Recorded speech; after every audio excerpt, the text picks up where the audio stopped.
Imagine being in a situation where you have to prove, in that exact moment, that the child in your arms is truly yours. Picture yourself standing on your front lawn, the sunlight casting a warm golden hue over your quiet neighborhood.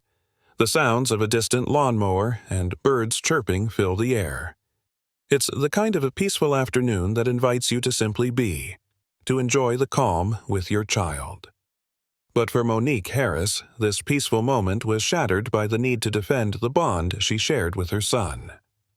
The small town of Colton Springs, Texas, was the kind of place where families gathered for backyard barbecues in the summer, pumpkin carving contests in the fall, and community-wide Christmas light competitions in the winter. It was a neighborhood where kids rode their bikes down tree-lined streets, where porch lights flickered on as the sun dipped below the horizon, and where neighbors exchanged polite smiles and friendly waves. Monique had lived here for nearly 3 years, and while she wasn't close with everyone, she felt a sense of belonging. She knew the rhythms of the community, the familiar faces, and the unspoken rules of suburban life. But even in a place like this, where families came together for block parties and dads waved from behind their lawnmowers, Monique knew she was seen differently. As she stood on her front porch, her 2-year-old son, Ethan, nestled in her arms, Monique felt the warmth of the sun on her skin. Ethan's tiny fingers curled into the fabric of her t-shirt, his head resting against her shoulder as he let out a tired sigh. She smiled, brushing a strand of hair from his forehead. "You're getting heavy, mister," she teased, bouncing him gently. "Pretty soon, Mama won't be able to carry you like this." Ethan responded with a sleepy babble, his words still forming, but his love unmistakable. Across the street, a sprinkler whirred to life, sending arcs of water glistening in the sunlight. A few houses down, kids laughed as they rode their bikes, their joy carried by the gentle breeze. It was the kind of idyllic scene that made Monique grateful for moments like these, just her and Ethan, wrapped in a bubble of warmth and quiet love. But even as she swayed side to side, rocking her son gently, she couldn't shake the feeling that someone was watching.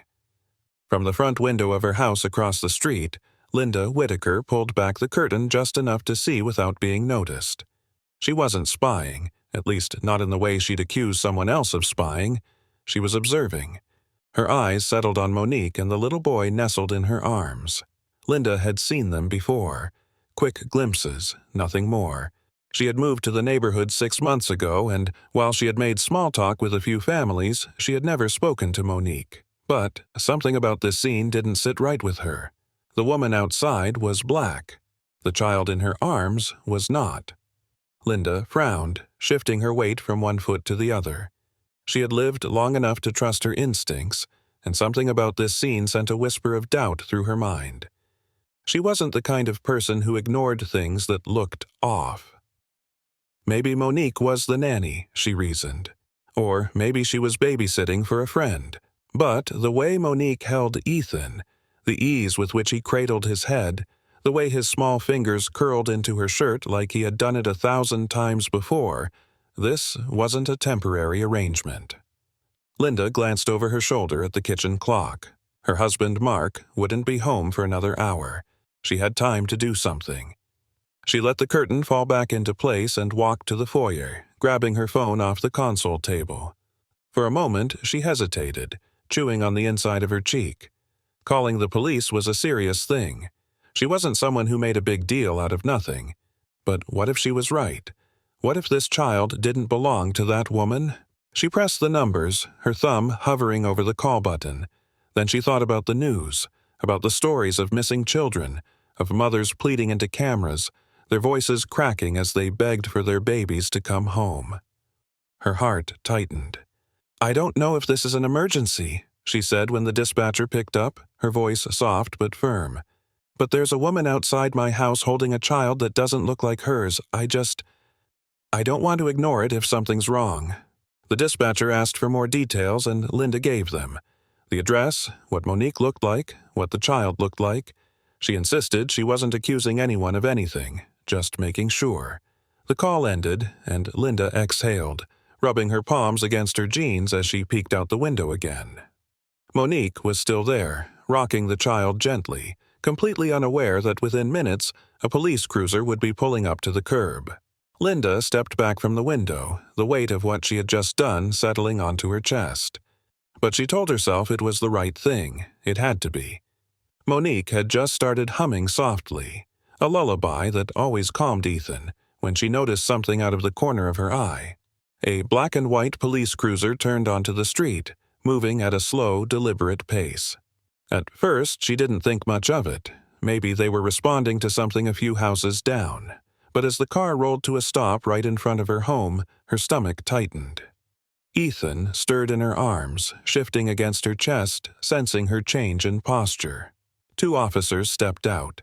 One was a middle-aged white man, tall with a serious face, his uniform crisp, and his movements practiced.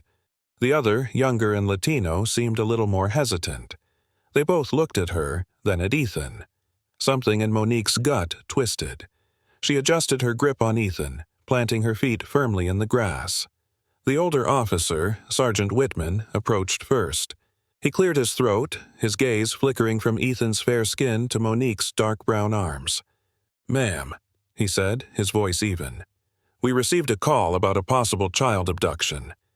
For a moment, the words didn't even register. Monique just stared at him, blinking, waiting for him to say something else, something that made sense. What?" she finally managed. The younger officer, Ruiz, shifted uncomfortably, his hands resting on his belt. "We were told there's a concern about the child in your care." Ethan let out a small whimper, his grip tightening around Monique's shirt. She instinctively rocked him, patting his back, her pulse pounding in her ears. "This is my son," she said, her voice sharp but controlled. "Why would anyone think otherwise?" The officers exchanged a glance. Sergeant Whitman exhaled through his nose. "Ma'am, we're just following up on a report. Do you have identification on you?" Monique's jaw clenched. Her ID. She had lived in this neighborhood for years. She had walked this street countless times with Ethan.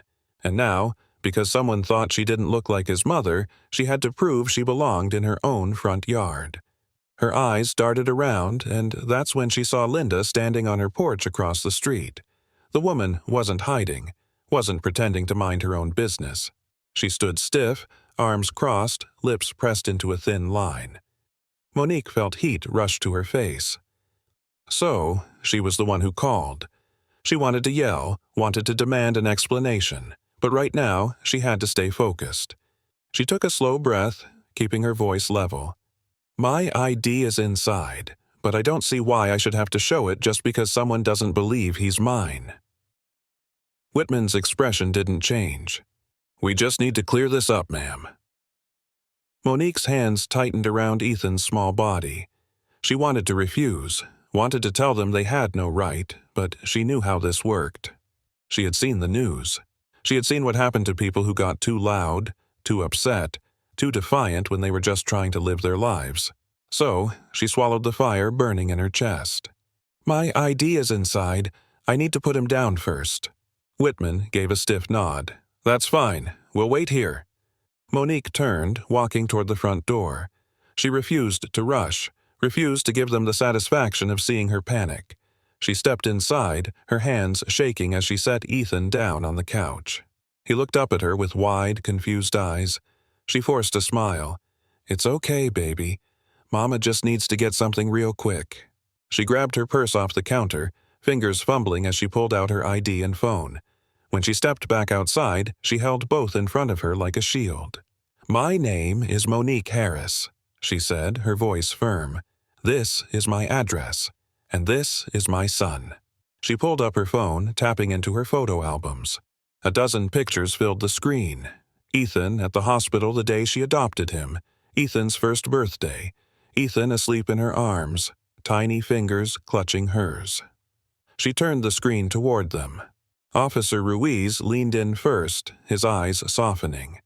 Whitman took a little longer, his lips pressing into a thin line. Monique folded her arms. "Do you need more proof?" Whitman sighed through his nose, rubbing a hand down his face. "That won't be necessary, ma'am." But the damage was already done. For a long moment, no one spoke. Ethan, sensing the shift in the air, wiggled off the couch and ran to Monique, wrapping his tiny arms around her leg. She reached down, smoothing her hand over his curls, grounding herself in his warmth. Sergeant Whitman sighed, adjusting his belt.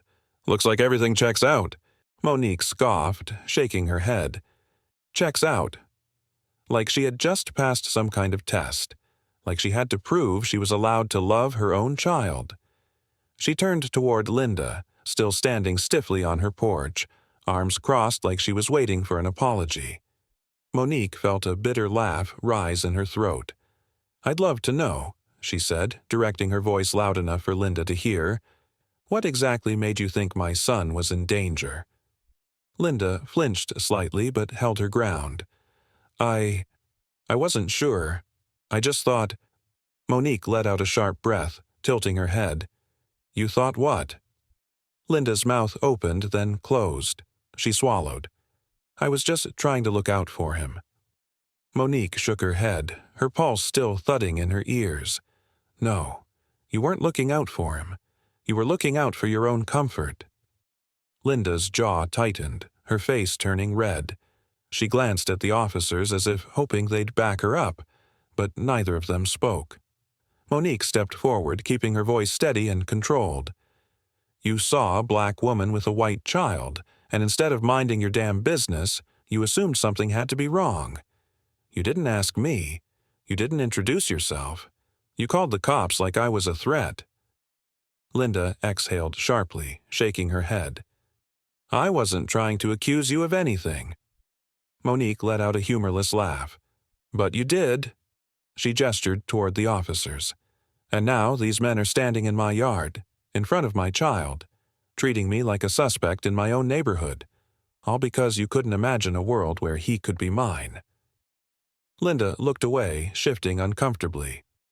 Officer Ruiz, still standing by the patrol car, cleared his throat.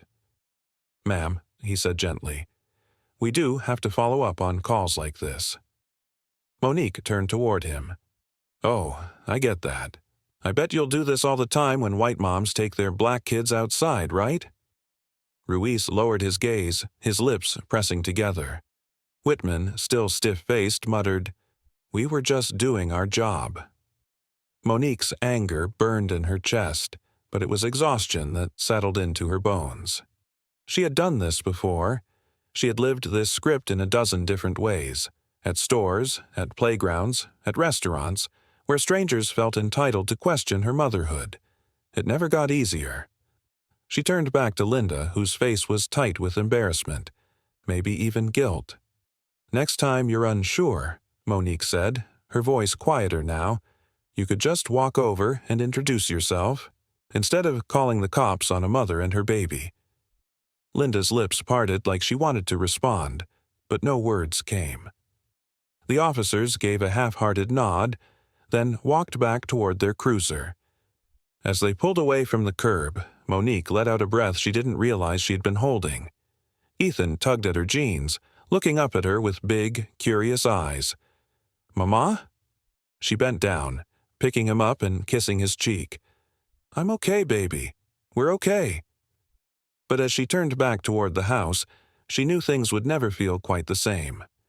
Monique closed the front door behind her and leaned against it, exhaling slowly. She could still feel the weight of their stares, the way her heart had pounded the moment the police car pulled up. Ethan wiggled in her arms, so she set him down, watching as he toddled over to his toy basket in the living room. He had no idea what had just happened, no idea that his mother had to prove she was his mother. She rubbed her hands over her face, forcing herself to take deep, steady breaths. Her phone buzzed on the counter, a text from Angela, her best friend. "Hey girl, just saw some cops outside your house. Everything okay?" Monique stared at the screen for a long moment before typing back, "I'll call you later."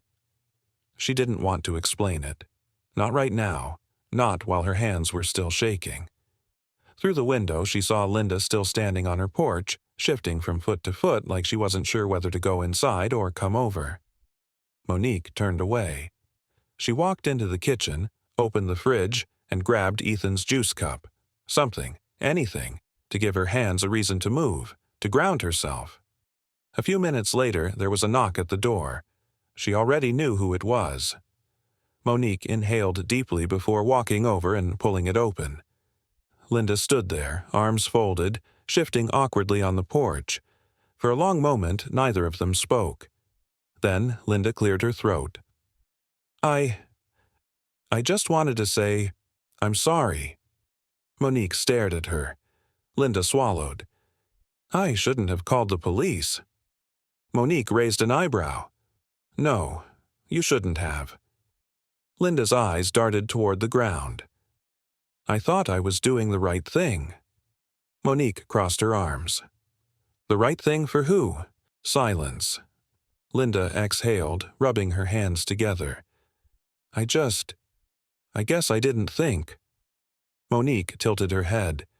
"No, you did think. You thought that a black woman with a white child didn't look right to you, and instead of asking questions, you made a decision that could have gone really bad for me." Linda looked up, guilt flickering across her face. Monique let out a slow breath. "You could have walked over and introduced yourself. You could have minded your business. But you didn't." Linda nodded, pressing her lips together. "I know, and I'm sorry." Monique studied her for a moment. She wasn't sure if she believed the apology, or maybe she just didn't care if it was sincere. She glanced back at Ethan, still playing on the floor, completely unaware of the weight of this conversation. She turned back to Linda. "I hope, next time, you do think." Linda nodded, and then, without another word, Monique closed the door. She didn't owe her anything more than that. Monique stood by the door for a long moment after shutting it. She could hear Linda's hesitant footsteps retreating down the porch steps, back to her side of the street. Ethan babbled to himself as he stacked his blocks, blissfully unaware of the storm that had just passed. Monique let out a breath and walked over, sinking onto the floor beside him. She ran a gentle hand over his soft curls, watching as he focused his tiny fingers, clumsily fitting one block onto another. This was her son, her baby. And yet, today had been a reminder, one she had been given far too many times, that some people would always look at them and see something that didn't fit, that no matter how much love she poured into him, no matter how many bedtime stories, scraped knees kissed, or sleepless nights spent soothing his cries, someone would always question whether she belonged in his life. And one day, Ethan would be old enough to notice it too. She hated that. She hated that there would come a day when she'd have to explain why the world sometimes saw them as a puzzle that didn't match. She reached for one of his blocks, placing it carefully on top of his tower. He clapped, his face lighting up. Monique smiled, but it didn't quite reach her eyes. She wasn't going to let today take anything away from them. But she'd remember. She'd remember the way those officers had looked at her, the way Linda had hesitated, the way she had to pull out proof of her motherhood like she was being questioned at some border she never agreed to cross. And she'd remember the lesson. People like Linda would always exist. But the next time someone like her got that suspicious itch, she'd have to think twice. Because today, Linda had learned something too. She had learned that her fears didn't make someone else guilty, that her discomfort wasn't an excuse for Monique's humiliation. Monique kissed the top of Ethan's head, and that, at least, was something, because one lesson at a time, the world had to learn. How many times do we see something unfamiliar and assume the worst? How often do we let bias guide our actions without even realizing it? Before making a call, before passing judgment, before letting suspicion replace common sense, pause. Think. Question yourself. Because someone's life, someone's dignity, and someone's peace should never be collateral damage for your assumptions.